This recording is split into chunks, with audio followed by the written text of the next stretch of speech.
Hello everyone. So today we shall see the next topic in the multi-rate signal processing, and this topic is named as the polyphase decomposition. Let's give it an abbreviation PD.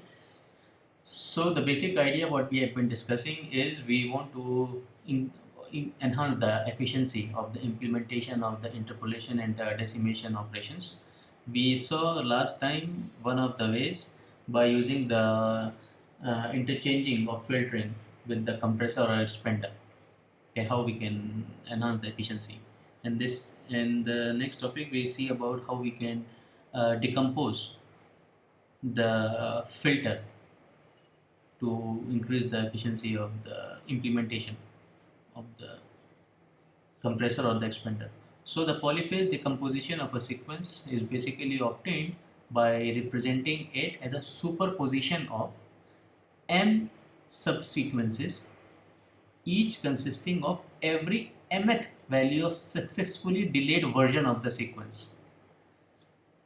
So here we shall see the we shall visualize this statement as well. So the decomposition is applied to a filter implementation.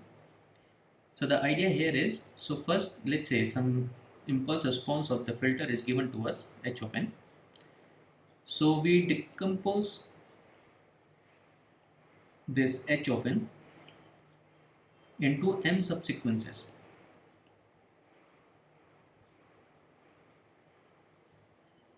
Then let's call them h k of n, where k are 0 to m minus 1. Okay, so this is defined as hk of n,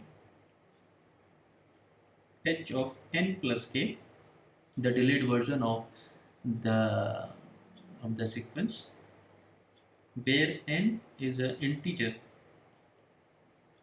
multiple of m and 0 otherwise. Okay, so how this is how we define.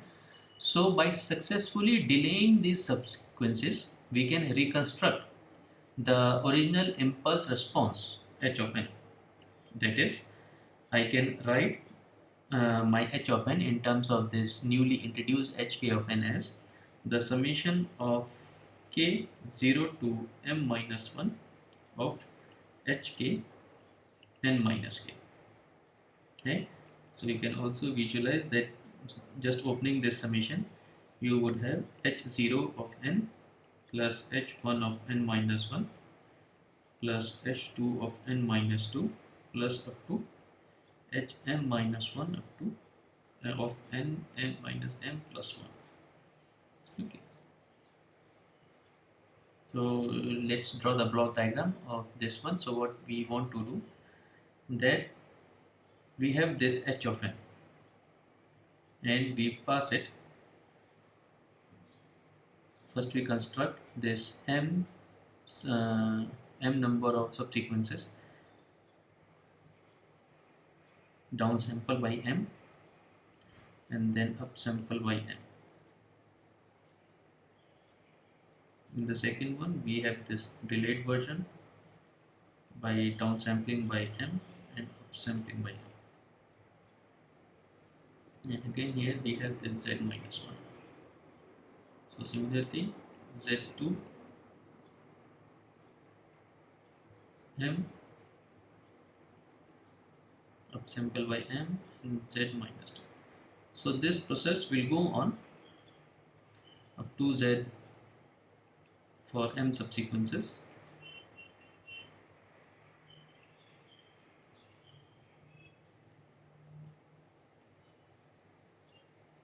Z to the power minus m plus 1, and all this thing would be add up.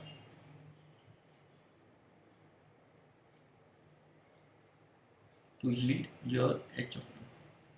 So this is how we let's name these some of the signals to have the better visualization. So this signal would be straight away hn.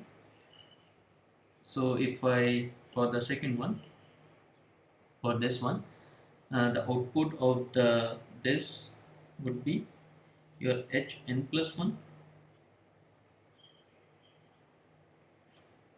The output of this one is hn plus 2, and the output of this is hn plus m minus 1. Let's label this signal, which is between the upsampler and the downsampler, as some signal E naught of n, E1 of n, E2 of n, up to En minus 1 of n.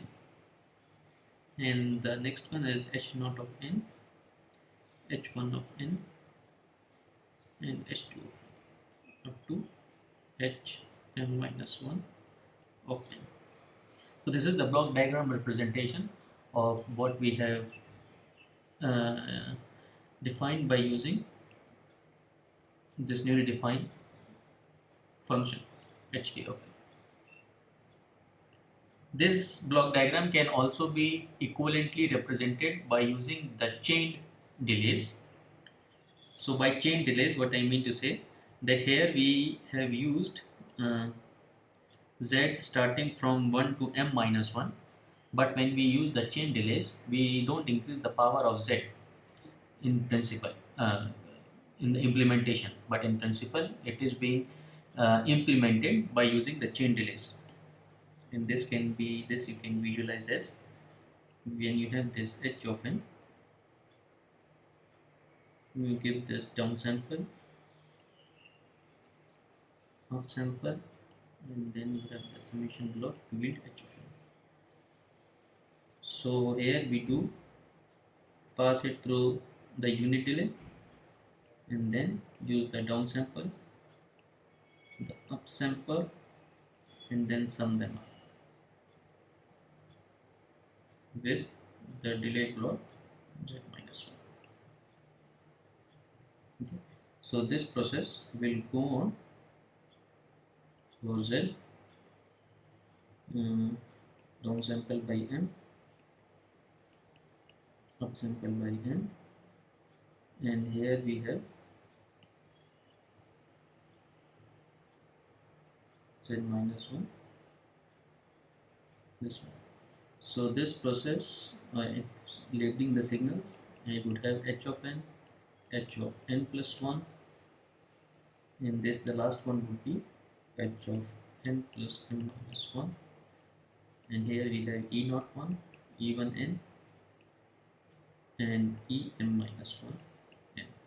In the last we have h naught of n, h1 of n, and here we have h minus 1 of n. Okay, so this is the equivalent block diagram representation by using these chain delays. Okay, so let's see that what we have introduced here as the new signal E naught to Em minus 1, that how they can be represented in terms of the newly defined function hk and the original function hn. So if you notice that you have ek n as equal to, this ek of n is equal to basically h of n m plus k. And seeing the definition of hkn, it is equivalent to your hk n times m.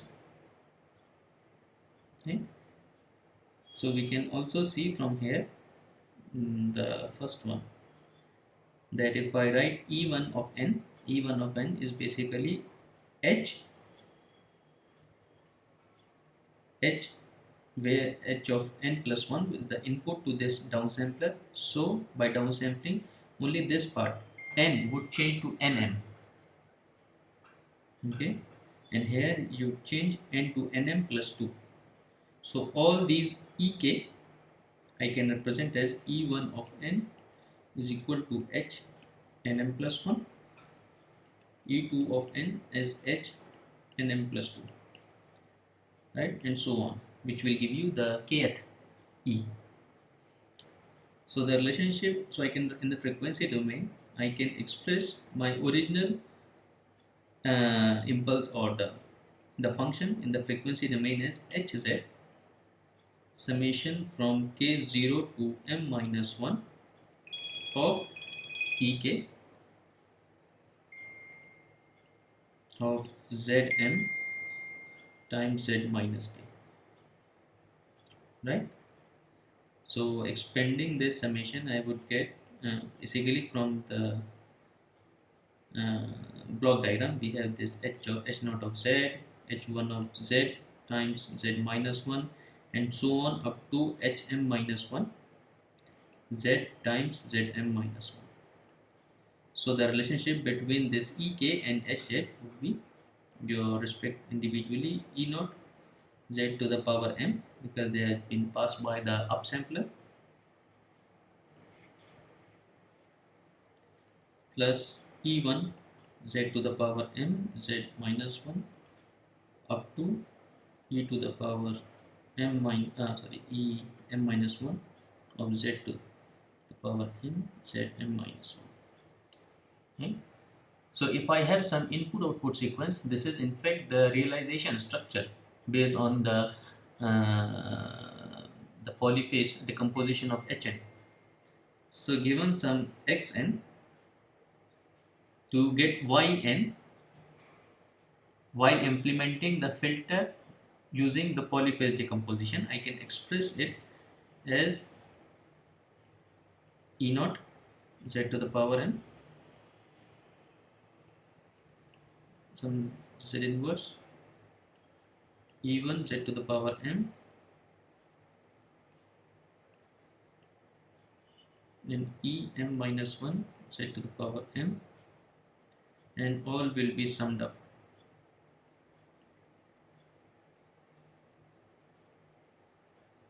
to yield y of n. So this is the realization of your Hn.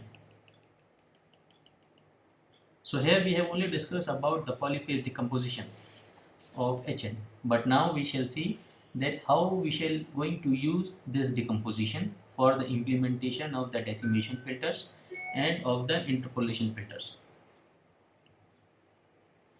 So polyphase, or let's say polyphase implementation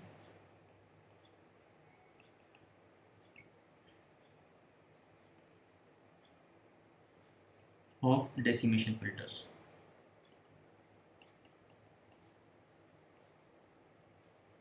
So if you recall what we have done earlier for the decimation filter, given some sequence x of n, we pass it through the filter h of z, which yield let's say some y of n, and then finally pass it to the downsampler m, which gives us wn as ynm. Right? This is the classical process what we have been following.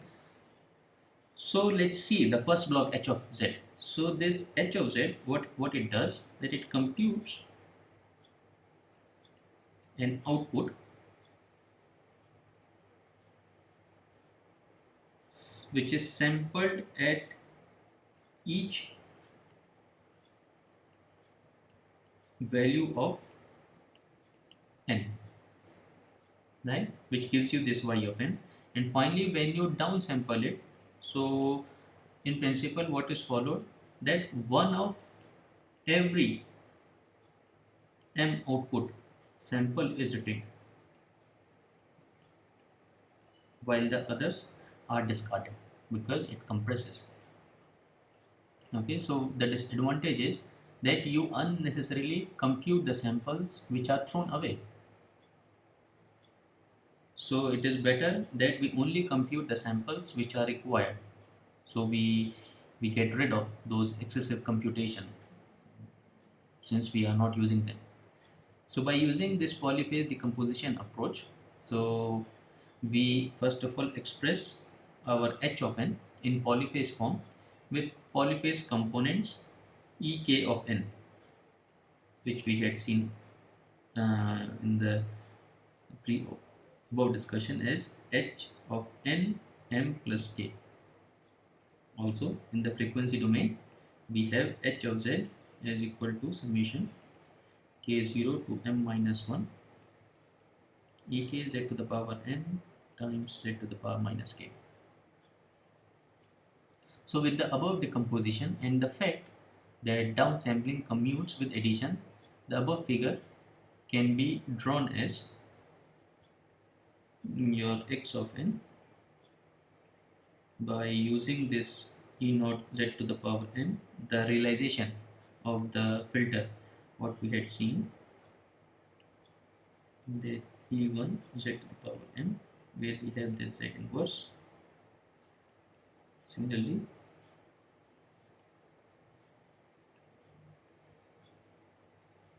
m minus 1 z to the power m. Now all of these are passed through the sampler, downsampler, sorry, by an integer n.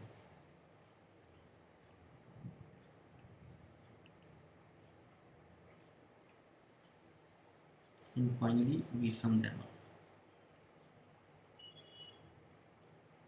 to yield my signal w of n. So this is the implementation of this. Now what you would notice, that if you recall the identity from the previous lecture, that whenever we interchange the the filter with the downsampler, so let's see very quickly that when we have this xn pass through some downsampler by m, and then we pass it through some filter to give y of n, the input output signal change if I mean they remain the same if I interchange their position, but the change would occur only in the filter, which is given by h of z to the power m, and then we downsample m to yield y of n. So using this identity, I can interchange the position of this filter, and let's see, after interchanging the position we get x of n as downsample by m, and then you have e naught z.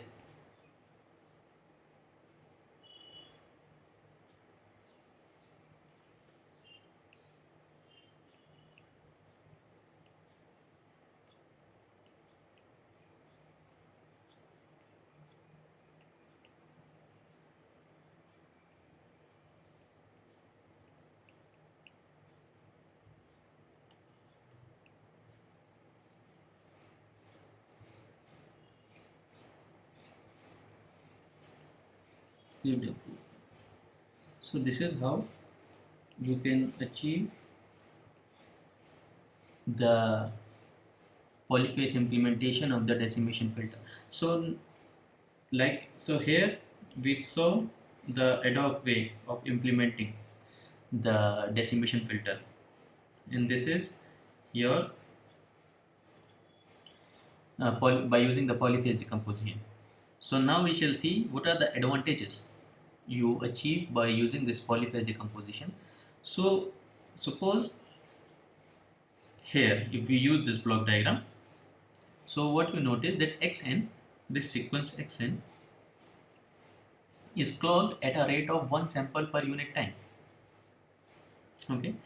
Now supposing your h of z is a n point FIR filter, capital N point FIR filter, then this filter requires in the straightforward implementation as n number of multiplications per unit time, because yn would be the convolution of this hn and this xn. So it would contain n number of multiplications per unit time and n minus 1 number of additions per unit time. So let's write them so that we can see the quick comparison. Okay.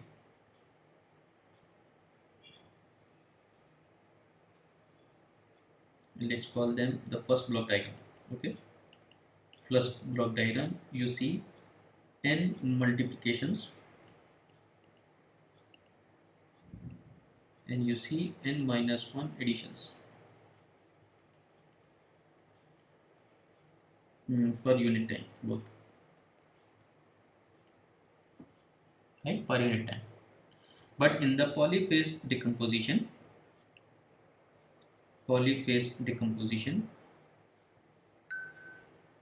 in this one, in the polyphase decomposition, what do you see, that ek of z, that all these ek of z is of the length n by m, and inputs are clocked, the inputs to this filter are clocked at a rate of 1 by m units of time. because they are already downsampled by m. So ek of z is of length n by m, and inputs are clocked at a rate of 1 by m units of time. Okay, so consequently, what is required, that each filter, because there are m minus 1 filters here, here you have m minus 1 filters, so each filter requires 1 by m times of n by m multiplications,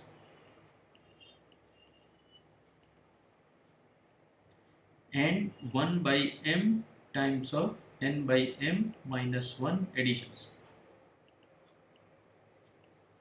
and both are per unit time.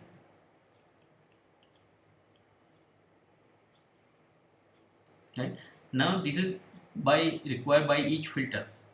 Now since there are, you have m number of m polyphase components, so the entire system therefore requires your n by m multiplications,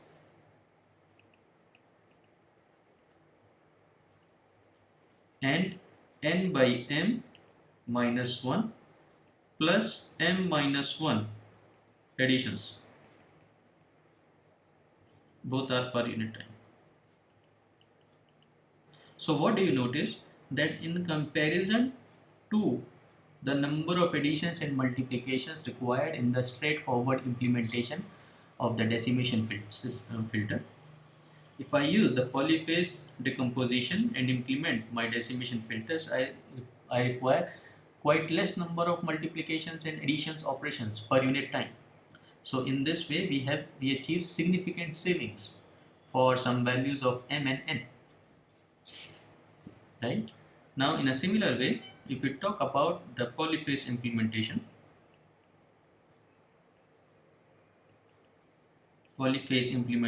of interpolation system,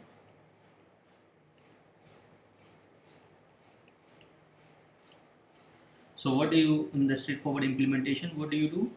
We have this x of n upsample by L, and then pass it through some filter h of z to get y of n.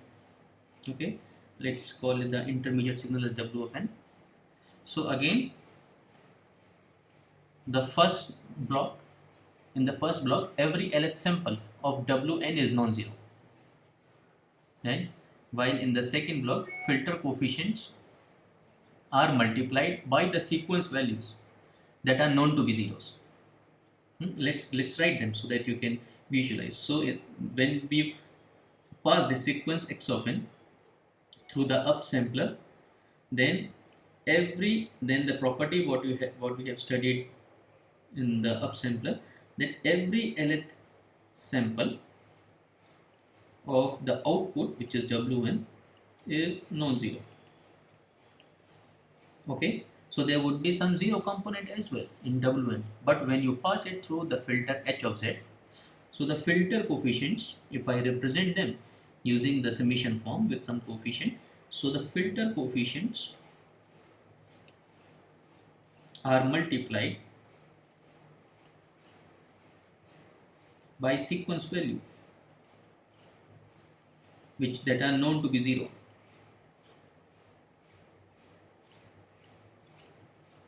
So this is an extra burden on the computation when you are doing on some DSP processor. Okay? So we want to avoid this, and can be easily avoided by using this polyphase implementation. So let's see again in a similar way what we have done for the decimation filters. We have this x n, and then we pass it through the 3-block diagram as the upsampler by L, and then we have this E naught z to the power L, E1 z to the power L, and up to E L minus 1 of z to the power L, and finally uh, sum them up.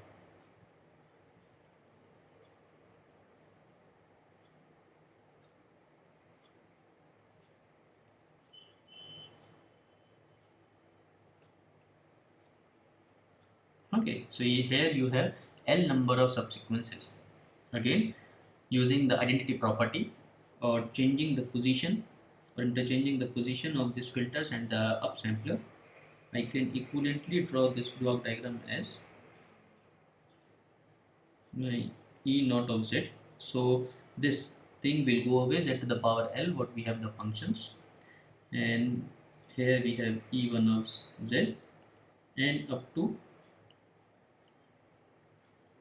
EL minus 1 of Z. And finally there won't be any change in the upsampler.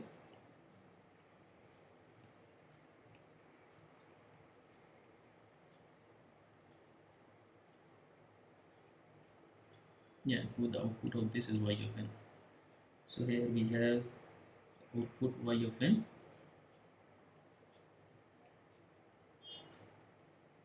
Z inverse and Z inverse. So since here we don't have anything, so it's okay. Here we have this. So this is how we can implement. So again, now seeing the benefits of implementing this interpolation filter by using the polyphase decomposition, what we see that in the first figure, in this figure, so xn is clocked at a rate of one sample per unit time. Okay, but when it is passed through this upsampler, so you would have the output signal Wn, which is clocked at a rate of L sample per unit time. Again, supposing that your h of z is some capital N point FIR filter, then it requires NL times of multiplications. Let me write it so that could be clear there. Okay. First block diagram. Okay, so xn is clocked at a rate of one sample per unit time. Okay, when it is passed through the upsampler, so the output signal Wn is clocked at a rate of L sample per unit time. Now, if your h of z is an N point FIR filter, then it requires your NL multiplications, NL number of NL